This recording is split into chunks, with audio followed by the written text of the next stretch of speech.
जैसा कि अभी पापा ने बताया, हमारे इस ब्राह्मण जीवन के 3 ही स्टेप्स हैं, 3 ही काम हैं। पहला है त्याग, दूसरा तपस्या और तीसरा सेवा। तीनों के ही अपने अपने रूप में बहुत ज़्यादा विस्तार हैं। त्याग क्या करना है हर एक को पता है। तपस्या क्या है? तपस्या क्या है? तपस्या क्या है? क्या तपस्या करनी है? बैठ के ज्ञान सुनना है, ये तपस्या करनी है? ये कोई तपस्या है? तपस्या क्या करनी है पता होना चाहिए ना, नहीं तो करेंगे क्या? जो त्याग किया है उसको खुशी खुशी पालन करना ही तपस्या है। तपस्या अलग से कोई वो आग जला के बैठना या एक टांग के ऊपर खड़े होना, इस तरह की कोई तपस्या नहीं है।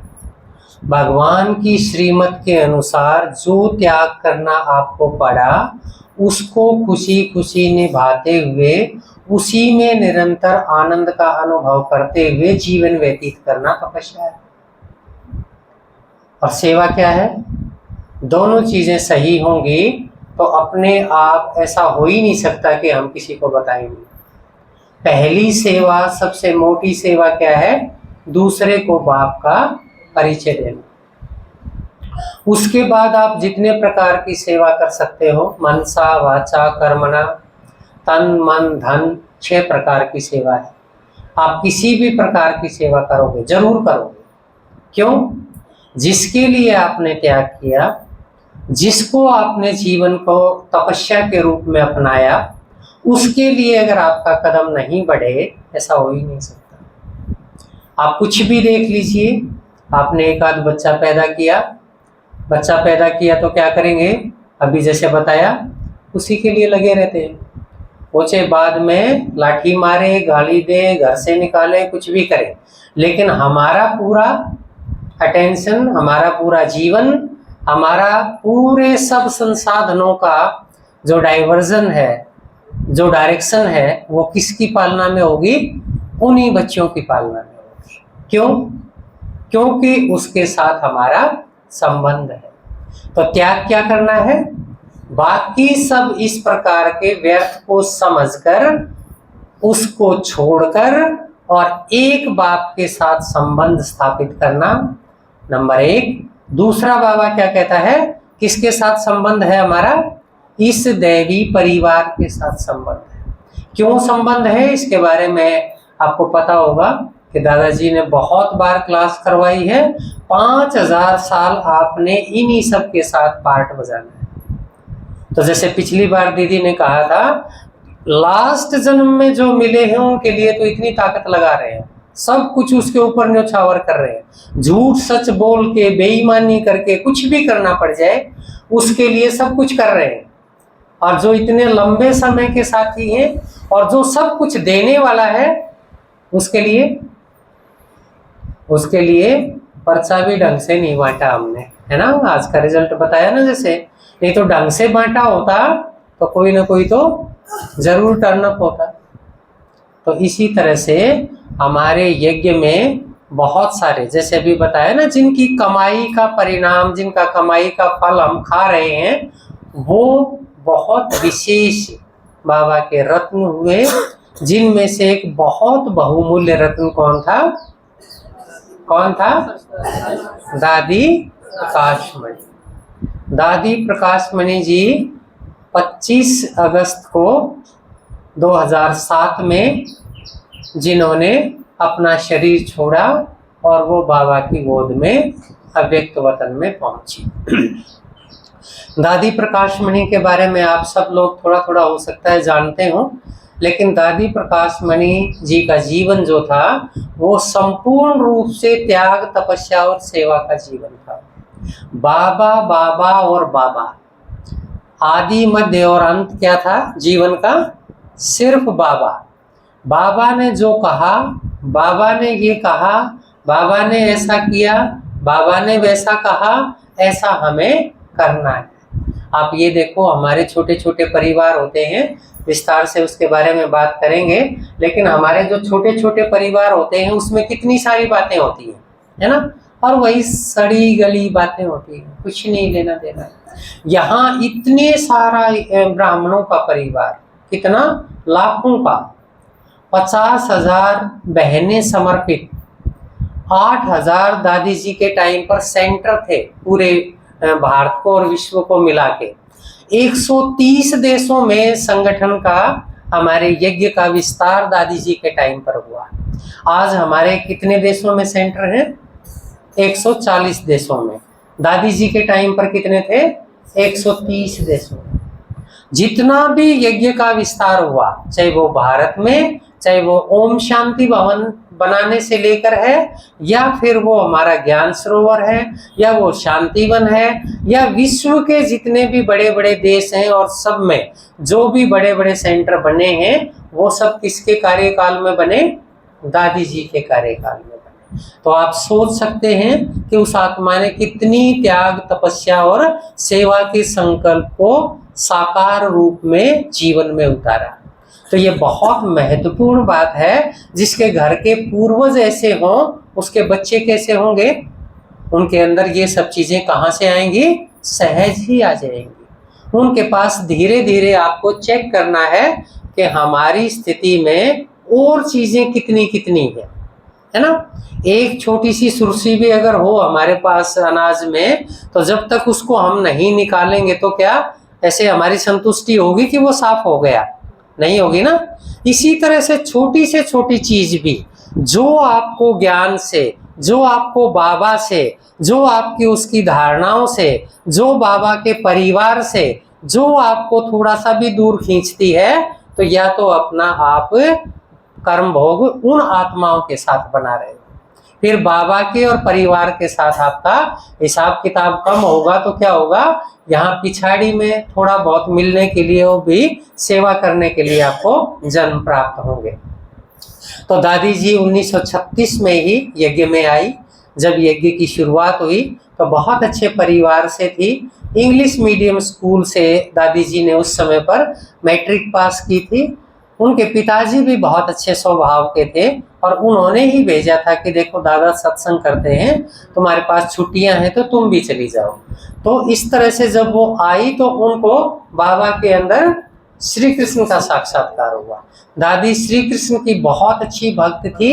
बचपन से ही वो श्री कृष्ण की पूजा करती थी और उनकी सबसे ज़्यादा जो आस्था थी, उनका निश्चय था, वो श्री कृष्ण में था। दादी जी ने एक बार बाद में क्लास में बताया था कि मुझे तो कभी भी ये नहीं लगा कि ब्रह्मा बाबा हैं या इसके अंदर शिव बाबा हैं। मुझे हमेशा ये लगता था कि इनके अंदर भगवान ही हैं 24 घंटे। और वो भगवान भी किस रूप में शुरू में दिखाई देता था? श्री कृष्ण के रूप में ही दिखाई देता था। तो कुछ भी सोचने के लिए, दूसरे किसी संकल्प के लिए कोई गुंजाइश ही नहीं थी। तो जब बोर्डिंग शुरू हुआ तो दादी ने बच्चों के टीचर के रूप में अपना जो भी पार्ट बाबा ने दिया वो निभाया। उसके बाद धीरे धीरे 14 साल की तपस्या का जो समय था, दादी जी ने बताया कि किस तरह से बाबा बाहर क्या हो रहा है उसके बारे में ज़्यादा पता नहीं लगने देता था। हमारी कोई रुचि भी नहीं होती थी बाहर क्या हो रहा है। आजकल तो जैसे हमारी व्यर्थ में रुचि होती है ना, तो इनसे देखकर हमें ये चीज़ सीखने की है कि हमारी बाहर में, व्यर्थ में, इसकी उसकी सब की बातों में हमारी रुचि क्यों है, क्या लेना है हमें वहाँ से, अपने आप से बात करनी है।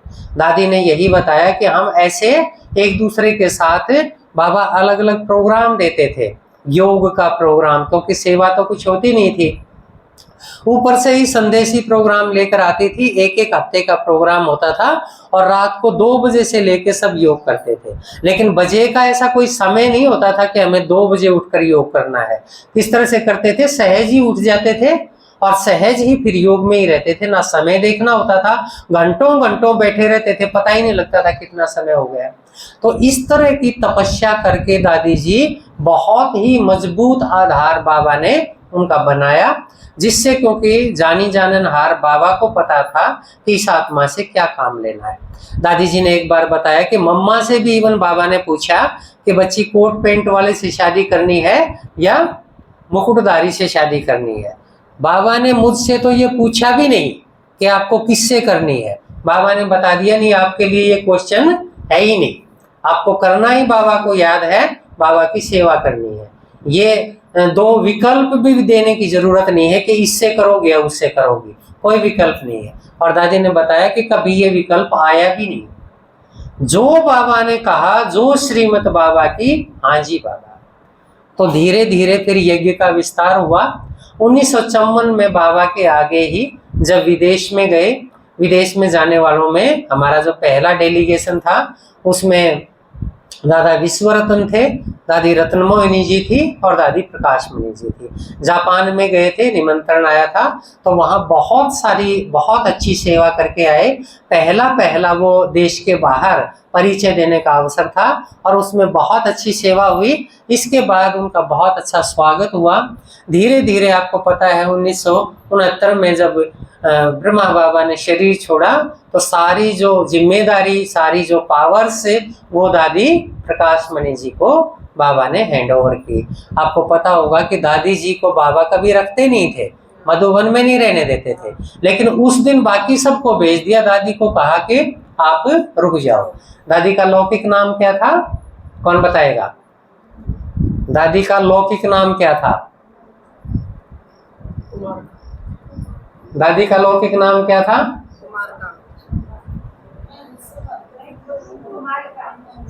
और कोई? मैं गलत सही नहीं बता रहा हूं, अभी पूछ रहा हूं। दादी का नाम था रामा, ठीक है ना। और बाबा क्या कहते थे दादी को? कुमार का। अव्यक्त बाप दादा ने क्या नाम दिया दादी को? प्रकाशमणि।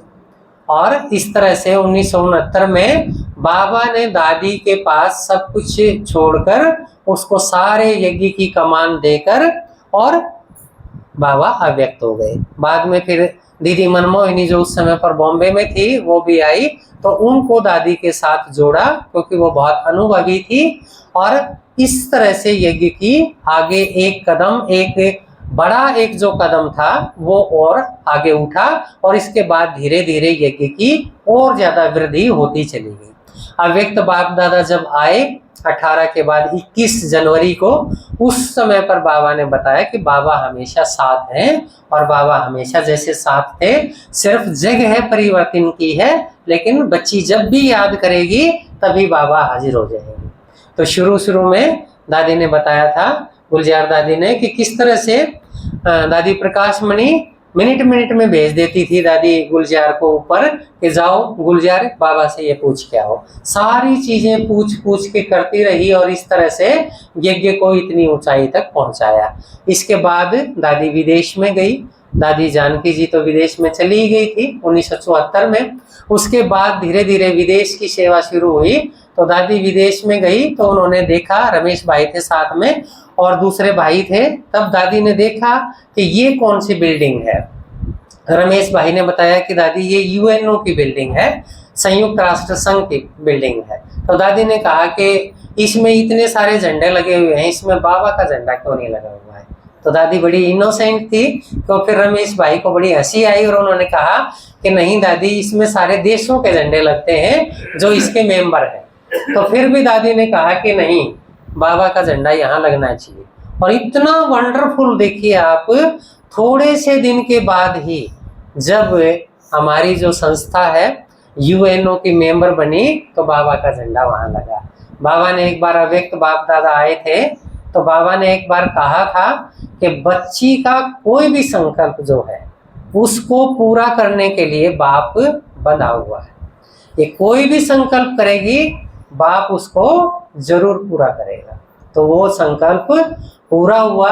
1986 में संयुक्त राष्ट्र संघ ने दादी को पीस अवार्ड दिया, पीस मैसेंजर अवार्ड दिया संस्था को, शांति दूत पुरस्कार दिया। 1987 में यूनेस्को ने दादी को 5 मेडल दिए, जिसके अंदर शांति दूत के मेडल थे। तो इस तरह से एक छोटा सा संकल्प कि यहाँ बाबा का झंडा लगना चाहिए, इतना बड़ा प्रोग्राम हो गया। सब चीजों के अंदर 1 मिलियन मिनट्स का जो प्रोग्राम था, उसके बाद इतना ज्यादा संदेश दिया विदेश में और लंदन में और दूसरी जगह कि वो 1 मिलियन की बजाय 1 बिलियन मिनट्स हो गए। तो हर एक की अपनी एक हिस्ट्री है, वो बहुत बड़ी बात है। लेकिन दादी हमेशा, सूरज भाई बताते हैं, दादी हमेशा हमारी राजा थी और राजा ही रही।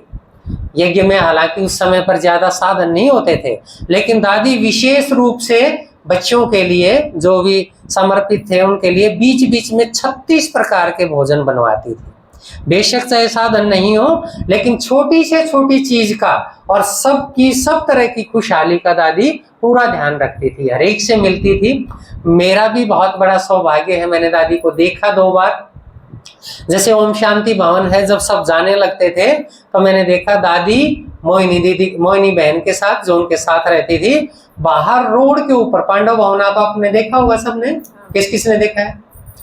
दादी पूरी समय पर, जितनी टाइम पर सारी पार्टियां जाती थी, दादी बिल्कुल एक चेयर के ऊपर बैठे बिना पूरा टाइम बाहर खड़ी रहती थी पांडव भवन के आगे। मोहिनी बहन के साथ जो संदेशी भी थी, उनके साथ पूरा टाइम 2 घंटे लगे, 3 घंटे लगे, जब तक सब पार्टियां जाती थी सबको हाथ हिला हिला के दादी विदा करती थी। और उस समय पर सब पांडव भवन में सब दादियों के कमरे होते थे, तो कई बार जाने का मौका मिला। हालांकि वो संस्था की हेड थी, बहुत बिजी रहती थी, लेकिन कोई भी जाता था उससे बात करती थी। ये नहीं कि इतनी बड़ी हूं मैं क्या मिलूंगी, चलो इनको बोल दिया तुम मिल लो, इनको टोली दे दो, नहीं। मैंने पर्सनली दादी से कम 4-5 बार टोली ली हुई है। जब देखते थे कि नहीं दादी भी बैठी है अपने कमरे में, तो चले जाते थे, ऐसे ही छोटे थे। लेकिन कहीं भी ये नहीं कि ये तो छोटे हैं कि क्या करेंगे, मैं तो बड़ों से मिलूं, बिल्कुल नहीं। इतनी मधुरता, इतनी निर्माणता, इतनी निरहंकारिता दादी के अंदर रहती थी और सबको ऐसे मिला के बांध के चलती थी। आपने कभी भी अगर देखा हो, नहीं तो पुरानी रिकॉर्डिंग में आप देखना, दादी जब मुरली सुनाती थी तो वो अलग ही ठाट होता था। पांडव भवन में, ओम शांति भवन में दादी मुरली सुनाती थी रोज, जब पार्टियां मिलने के लिए जाती थी, सब चीजें बताती थी कि बाबा के घर में देखो टमाटर इतने रुपए के किलो आते हैं, बाबा के घर में ये चीज इतने रुपए की आती है। ये नहीं कि इससे सबका क्या लेना देना, नहीं, सबको बताती थी कि देखो बाबा का घर है, भगवान का घर है, सबके लिए सब कुछ है। तो इस तरह से छोटी छोटी चीज से लेकर बड़ी से बड़ी चीज के ऊपर, एक बार सूरज भाई ने बताया कि किस तरह से सब भाइयों को कटिंग के लिए पैसे मिलते थे, महीने में एक बार पैसे मिलते थे। तो कुछ भाइयों ने क्या किया कि वो कटिंग के पैसे मिले तो वो कटिंग नहीं करवा के आए, वो केले खा के आ गए। ठीक है ना, पढ़ा आपने, सुना नहीं सुना? तो इसके बाद पूछा दीदी ने कि भाई वो कटिंग तो हुई नहीं, पैसे कहाँ गए? तो किसी ने बता दिया कि दीदी इन्होंने जो ना केले खा लिए।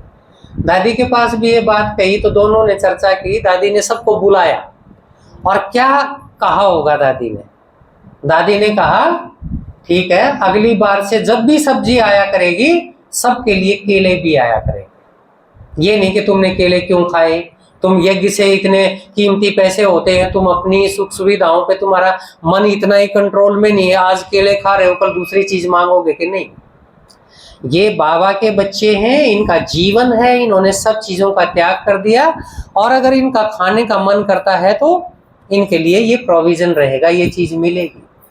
सचिन भाई, डॉक्टर सचिन एक बार बता रहे थे कि एक भाई था आया यज्ञ में, उसने क्या किया कि उसमें आपने देखा होगा किचन में, बड़े किचन में बहुत सारी चीजें बनी रहती हैं, कोई चीज बनानी है, टोली बनानी है, ये बनानी है, वो बनानी है, तो बड़े बड़े पतीले भर के रखे हुए थे। एक बड़ा पतीला था बहुत बड़ा, उसके अंदर चाशनी बनी रखी हुई थी, है ना। एक भाई आया सेवादारी, वो जोश में था, उसने सोचा कि जब तक दूसरे आते हैं मैं तैयारी कर लेता हूँ, ये पतीला साफ कर लेता हूँ। उसने पूरी ताकत लगा के वो पतीला पलट दिया, वो चाशनी का भरा हुआ था। बाद में उसने देखा कि ये तो चाशनी थी, ये क्या कर दिया, ये तो टोली बनानी थी। भाई सेवादारी था, डर गया, कि अब पता लगेगी बात बड़ों को तो फिर सही नहीं रहेगा। अब जब ये चीज का पता लगा, इंचार्ज को पता लगा, इंचार्ज ने बड़े को बताया, धीरे धीरे बात करके दादी तक पहुंच गई। तब शांतिवन की बात है। दादी ने उस भाई को बुलाया, उसने कहा कि मैं अपनी पैकिंग करके गया था, मैं अपनी पैकिंग करके गया था कि दादी मुझे डांटेंगी और मैं अपना बैग लेके चला जाऊंगा, मैं आज के बाद कभी नहीं आऊंगा। भाई गया दादी के पास, दादी ने बिठाया, पूछा कि कैसे हो? उसने कहा कि दादी ठीक हूँ। उसने कहा ब्रेकफास्ट किया? उसने कहा कि हाँ दादी किया। अच्छा मुरली सुनी? हाँ मुरली सुनी। ठीक है, ये टोली ले हो। और कुछ कहना है? बोला नहीं दादी। ठीक है, जाओ सेवा करो, बस कोई बात नहीं। बच्चे हैं, घर में रहेंगे तो सब चीजें होंगी, लेकिन दिल दिमाग जो इतने बड़े लेके चलते हैं वही विश्व राज्य अधिकारी बनते हैं। ये नहीं कि छोटी चीज में कि तुमने यज्ञ का इतना नुकसान कर दिया, सेवा 4 आने की कि तुमने नुकसान 12 आने का कर दिया, कुछ नहीं, कोई बात नहीं। यहां नहीं करेंगे तो कहाँ करेंगे, है ना? सब चीजें करके सीखेंगे। तो इतना बड़ा दिल और दिमाग था दादी का। और आपने देखा होगा, कभी भी आप देखो, इतना अधिकार बाबा के ऊपर, जब भी कहें तभी बाबा हाजिर, अव्यक्त बाप दादा। इतना अधिकार भगवान के ऊपर किसी का हो सकता है? सच्ची त्याग, तपस्या और सेवा अगर हमें करनी है तो हमारा इतना अधिकार होना चाहिए। और अगर नहीं है हमारा, इधर भी थोड़ा सा है, इधर भी थोड़ा सा है, इधर भी थोड़ा सा है, तो हम किधर के भी नहीं रहते, है ना? माया मिली ना राम, दुविधा में दोनों गए, माया मिली ना राम। तो इस तरह से ये त्याग, तपस्या और सेवा की मूर्त थी। अंत तक इकोनॉमी का अवतार, छोटी सी भी चीज मेरे लिए खर्च नहीं करनी। तो बहुत सारी बातें हैं। वो वाकई बहुत महान आत्मा थी, यज्ञ की हमारी पूर्वज थी। और मुझे तो 100% लगता है कि मम्मा और बाबा के बाद तीसरे नंबर की वो डेफिनेटली वो आत्मा अधिकारी थी। सब मानते थे। इवन दादी जानकी भी एक बार क्लास करा रही थी, तो कोई उनको कहते थे कि दादी दादी दादी, तो वो कहते थे भाई ये दो है ना, बार बार दादी दादी मत कहा करो। दादी तो हमारी एक ही थी जो चली गई। कौन थी दादी? दादी प्रकाश में। तो ये बहुत सारी चीजें, क्या क्या चीजें नहीं हुई होंगी उनके इतने कार्यकाल में। ब्रह्मा बाबा के जो समय रहा उससे लगभग ये लगा लीजिए कि आप 1.5 से भी ज्यादा टाइम दादी रही। 70 से लेके 69 से लेके, और करीब करीब दादी कितने साल रही? 38 साल, 38-40 साल रही। बाबा 32 साल रहे। तो उनसे भी ज्यादा पालना करने का और सबको विस्तार करने का यज्ञ का बाबा ने उस आत्मा को निमित्त बनाया। तो निश्चित रूप से वो बहुत बहुत ज्यादा महान थी। 1992 में राजस्थान सरकार ने, उदयपुर यूनिवर्सिटी ने दादी को डॉक्टरेट की उपाधि दी। जो कोई भी दादी के पास आता था बच्चा ही महसूस करता था, चाहे वो डॉक्टर APJ अब्दुल कलाम हो, चाहे वो हमारे प्रधानमंत्री मोदी जी हो, चाहे और दूसरे किसी देश के राष्ट्रपति प्रधानमंत्री हो, या कोई धर्म नेता हो, या कोई सामाजिक नेता हो, चाहे वो मदर टेरेसा ही क्यों ना हो, हमेशा सबकी ये मनोइच्छा रहती थी कि हम दादी के पास बैठ के उनके तो वचन सुने, उनसे थोड़ा सा कुछ चिट चैट करें। और दीदी मोहिनी दीदी ने बताया, जो अभी हमारी हेड हैं, दादी जब होती थी तो सबको, किसी को अकेले अकेले नहीं रहने देती थी। जो भी होते थे, जैसे जानकी दादी आई हुई हैं या दूसरी दादी आई हुई हैं, सबको कहती थी कि नहीं, खाना इकट्ठे खाएंगे, सब लोग मिलके खाना खाते थे। चाहे वो ब्रिजमान भाई थे, जगदीश भाई थे, सब मिलके। दादी का ये बहुत बड़ा संकल्प था। मेगा प्रोग्राम करने का संकल्प दादी को आया। आपने देखा होगा, बाबा ने बहुत बार जिक्र किया। सबसे पहले अहमदाबाद की सरला दीदी ने जो था, दादी ने कहा कि मेरा ये संकल्प है। तो दीदी ने कहा कि दादी कोई बात नहीं, आपका संकल्प है, मैं शुरुआत करूंगी। तो सिर्फ कौन थे? 3 दादियां, दादी प्रकाशमणि, दादी जानकी जी और दादी गुलजार जी। 3 दादियां थी। 1 लाख की संख्या की उम्मीद की थी पहले मेगा प्रोग्राम में, दादी का संकल्प था। तो उस समय पर दीदी ने बताया कि 1 लाख की जगह 2.5 लाख लोग आए। कुछ नहीं था हमारे पास, सिर्फ दादियां थी, लेकिन सब इतने भरपूर होके, इतने तृप्त होके गए, जिससे बहुत ज्यादा सेवा हुई। तो इस तरह से बहुत सारी चीजें हैं। एक बार राजू भाई बता रहे थे कि जब शांतिवन बन रहा था तो शांतिवन बनने के टाइम पर दादी को 30 लाख रुपए की किसी को पेमेंट करनी थी। जैसे कॉन्ट्रैक्टर वगैरह होते हैं ना, तो किसी की पेमेंट करनी थी 30 लाख रुपए की। तो बाबा को राजू भाई आए, तो राजू भाई को उसी टाइम पर एक दूसरा भाई आया। वो भाई आया और उसने कहा कि दादी मैंने कुछ प्रॉपर्टी बेची थी, बाबा का हिस्सा जो है ना आपको देने के लिए आया था। तो उस भाई के जाने के बाद दादी ने राजू भाई को कहा कि गिनो कितने पैसे हैं। तो राजू भाई ने बताया कि दादी 30 लाख रुपए है। बोले ठीक है। आज सुबह ही बाबा को बताया था कि 30 लाख रुपए देने हैं, 30 लाख रुपए भेजो। तो 30 लाख रुपए पूरे दे गया भाई।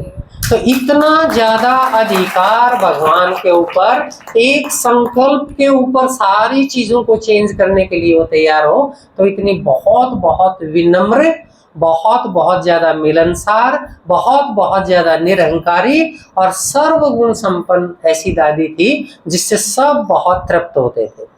तो हम निश्चित रूप से बहुत बहुत भाग्यशाली हैं कि ऐसे ऐसे उदाहरण, ऐसे ऐसे महान रत्न, अष्ट रत्नों में से भी श्रेष्ठतम रत्न हमारे पास होके गए, जिनको अभी हम देख सकते हैं। और निश्चित रूप से उनसे सीख के हम अपनी छोटी छोटी चीजों को छोड़ के अपनी बुद्धि को भी विशाल बना सकते हैं। और दादी का एक ही स्लोगन था, क्या?